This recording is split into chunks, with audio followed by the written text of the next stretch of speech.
Let's know some facts about Augustan age, जिसे हम new classical as के नाम से भी जानते हैं। अगस्टन एज यूँ तो हमारा 17th सेंचुरी टू 1798 तक का पीरियड दर्शाता है। इसी में हम अगस्टन एज को क्या क्या नाम से जानते हैं ये भी देखते हैं। तो आइए पढ़ते हैं। The 18th century literature is also known as the Augustan age, new classical and age of reason. इसको तीनों नाम से जानते हैं। इसमें कौन था एम्पेरर? तो अगस्टस सीजर, ये हमारा एम्पेरर था। इसी को हम golden age of Roman empire के नाम से भी जानते हैं। यहाँ पे जो इम्पोर्टेंट अगस्टन राइटर थे वो है Virgil and Horace. Voltaire and Rousseau, ये जो दो है ये इनलाइटमेंट थिंकर्स थे ऑफ द 18th सेंचुरी। उन्हीं के साथ John Locke, Francis Bacon, Thomas Hobbes, ये भी इनलाइटमेंट के एक बहुत फेमस राइटर थे। मतलब later half of the 18th century, जिसका पीरियड हम काउंट करते हैं 1750 से तो 1798 तक, उसको एज ऑफ सेंसिबिलिटी भी कहा जाता है।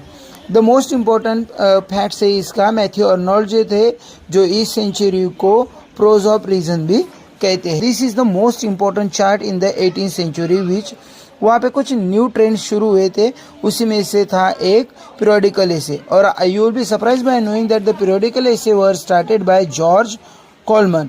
अब ये जो पीरियोडिकल जो थे, हमने इसको इस प्रकार डिवाइडेड किया है।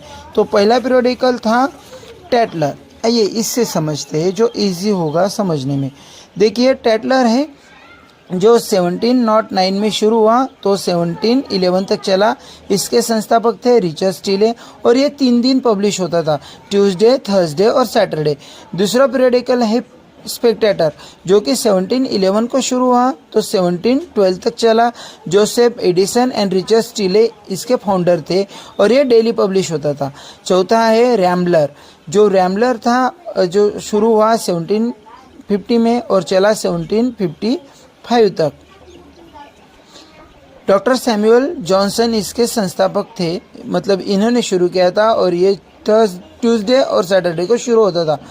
फोर्थ नंबर है आइडलर, जो कि 1758 को शुरू होता है और 60 तक चलता है। इसी को भी सैमुअल जॉनसन ने ही शुरू किया था। ये वीकली था और उन्होंने लिखा था सबसे बढ़िया लाइव्स ऑफ पोएट्स, जो कि 1779 को शुरू हुआ और 1781 को ख़त्म हुआ।